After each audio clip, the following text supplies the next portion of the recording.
So geothermal is regional, but the sun is nearly everywhere. Could solar be the answer? REC Solar is the largest residential installer in America. People still don't know much about solar.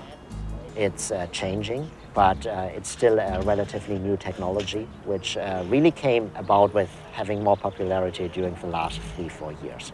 How much of a homeowner's decision to install solar is based on philosophical or passion versus economics?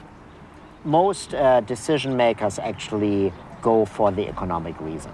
I would say 80%, 20% environmental reasons. Here in a neighborhood like this, you would get an incentive from the utility, and in addition, you get a federal investment tax credit. Sure. Typically, what a homeowner can achieve here is probably an 8 to 10 year payback. The average solar array powers just 0.4 people per year, which means it'll take several years for the savings to offset the cost of the panels. Is it 10 to 20 years, 30 years? It depends on what you pay for electricity today. Yeah, it's all relative, isn't it? If you're, in Palo Alto in the middle of the afternoon, it's cost effective. Yeah. If you were in Hawaii, where they have a very high cost of electricity, it could be cost effective today. Sure. On the other hand, if you have coal-based electricity right now, that you're paying, 4 or 5 cents a kilowatt hour, it may never be, really competitive. So there's not a simple answer, but in the right place, it's here today.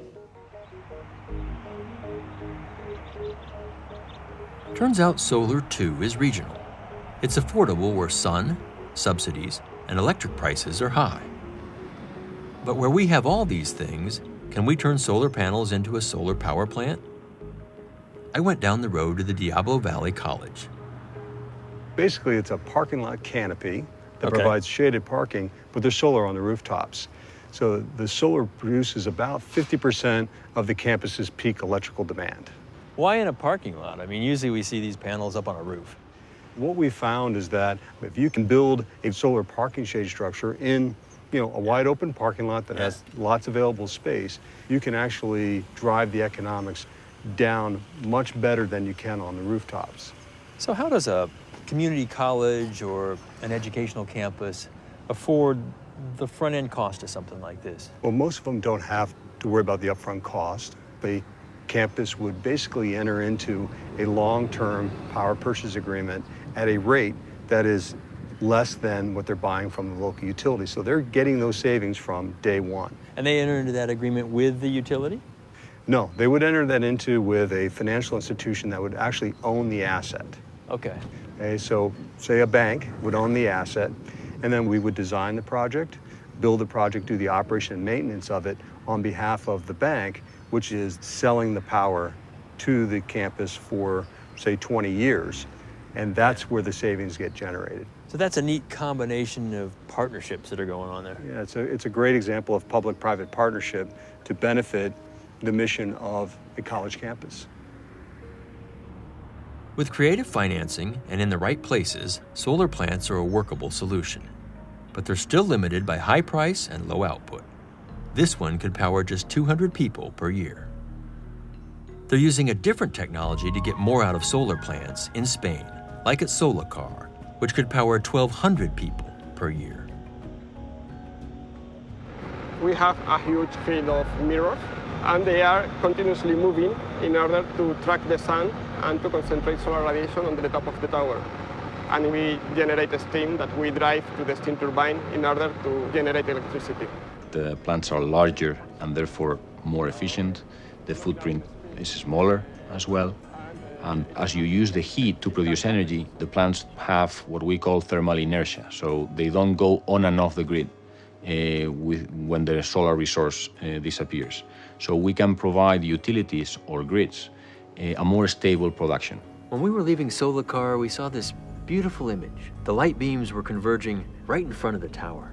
When you don't have a very good day, it's sort of cloudy, what they do is they take out part of the solar field and they put it in what they call the waiting point in front of the receiver. People always love that. The people who are operating the plant, they don't like it because it's a sign that they are not able to produce as much as they could. At 16,000 people per year, Andasol uses hundreds of mirrored troughs to turn heat into power. Oh, that's very warm. I can feel it here. Yeah. It's like, woo, it's hot. Right here? You can... Yeah. Ooh. The heat makes steam to turn a generator or is stored in tanks of molten salt to be used later in the day. So you're storing heat, not electrons, with concentrated solar. Yeah. Storing electricity today is not efficient. There are no known technologies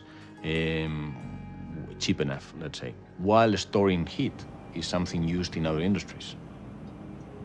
But on the day I was there, the troughs never swung upward to gather heat. This plant also never got out of the holding position. For the large utility scale solar thermal plants, they have to be in places that have very clear, direct sunshine, not kind of, reflected stuff, which you can get away with more easily with photovoltaics. Obviously, there's a big room for improvement, and we just got started. Technologies are very young. You are seeing technologies for which there are, in the case of a tower, 2 towers worldwide. In the case of troughs, a bunch of them worldwide. So there's a huge path that we will go through in order to reduce the cost of these technologies and improve efficiency. As promising as this technology appears, it's probably decades away from being an affordable solution. We'll need some other alternative to provide large-scale power.